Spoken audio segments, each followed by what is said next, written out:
Hello and welcome back to Design Robotics and CNC Fabrication.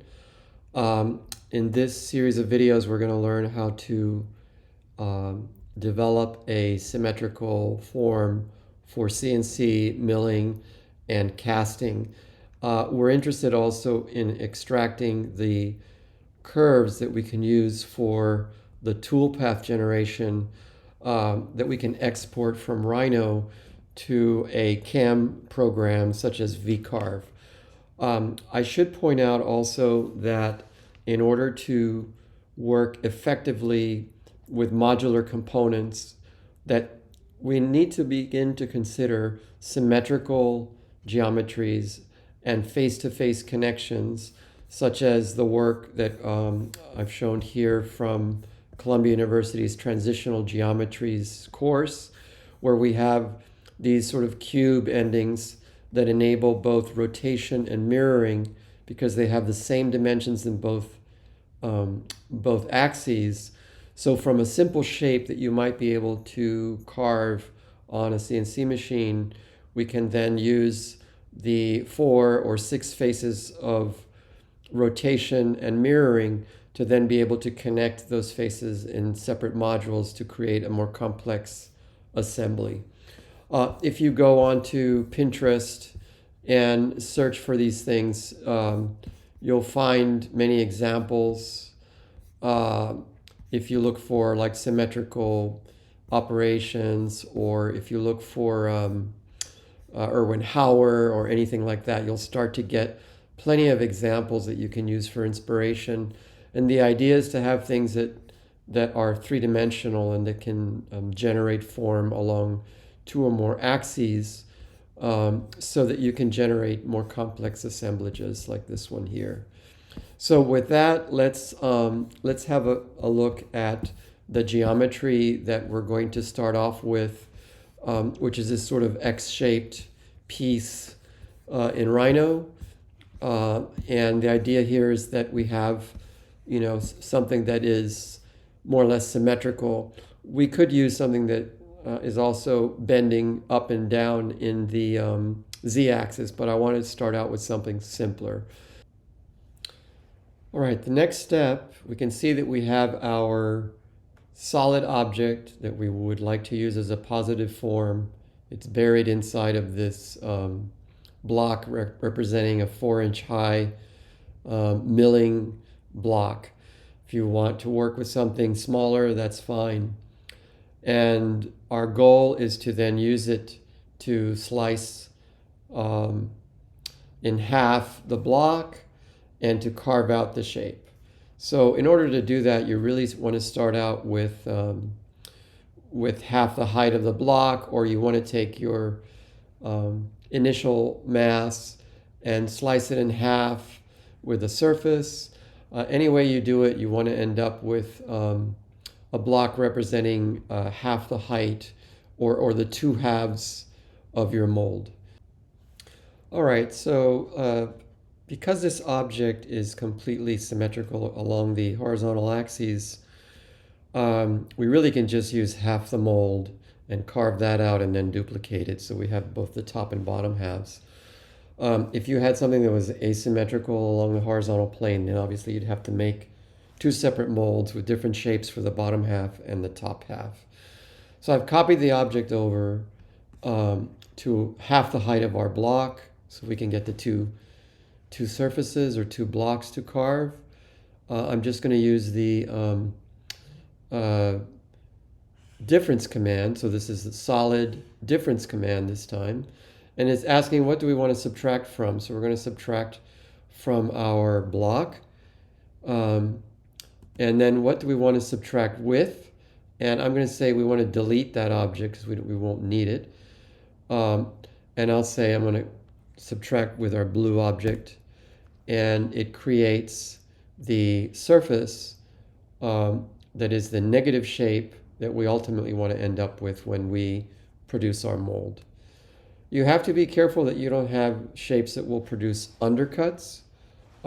If you're not sure what that means, you can ask the shop director, and when you're processing this on the machine for cutting, But before you take your file there, you really want to make sure that you can cut on a 3-axis machine without any undercuts.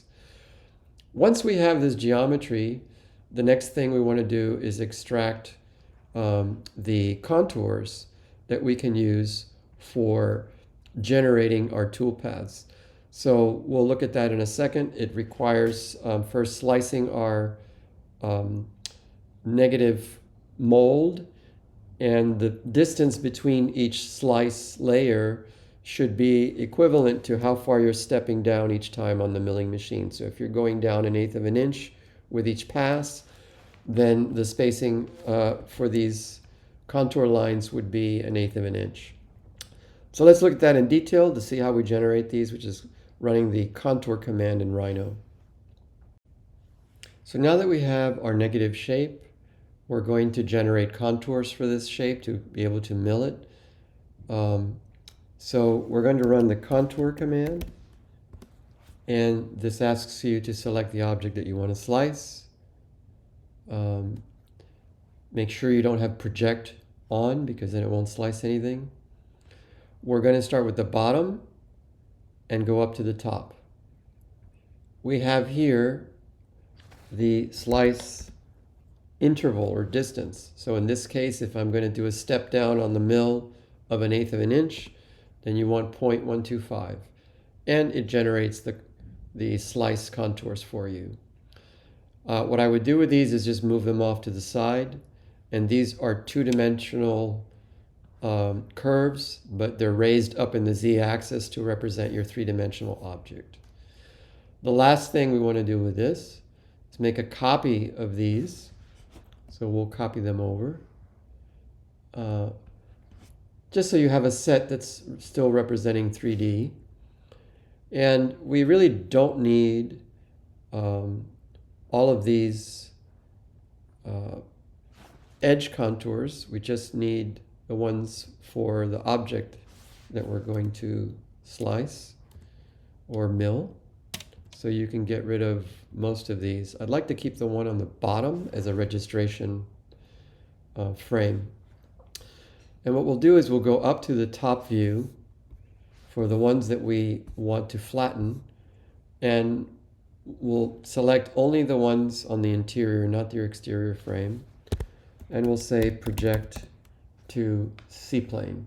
So the C-plane is essentially the floor. It's asking us if we want to delete the 3D contours. We'll say yes. And it has now projected these down, and they're now two-dimensional vector curves. So what do these represent? They represent the step down for each layer that you're going to cut on the machine. So if you imagine that the outermost one is the top layer, and then the next one down will be the second cut and the third cut and so on, stepping down 1/8 of an inch at a time. So really all we have to do now is come in and export our two-dimensional curves. If you like, you can also export the block perimeter so that you have a registration sort of boundary. And we can go up to export selected and export it as something that VCarve can open. Probably it may be able to open Rhino at this point, but you want to do DWG, AutoCAD drawing, or DXF, any kind of vector format that contour, I'll just say contour export to cut, and save this somewhere where you're going to find it, obviously. And we'll just put this in scripts to upload, and I'll just say CNC workflows, and off they go. So now we have we'll just say fine, you can do 2007 lines or 2013 polylines, whatever you want for AutoCAD. As long as you can open it up in VCarve, it doesn't really matter. So this is the complete workflow on the Rhino side for starting with an object that can be symmetrically mirrored, positioned, and carved out of a CNC mold for casting.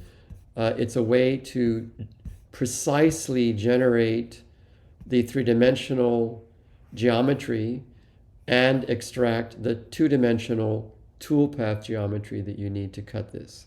So I hope this is helpful. And example files are always helpful, so I'll upload this for my students. But thank you for watching, and I'll see you again soon with the next video.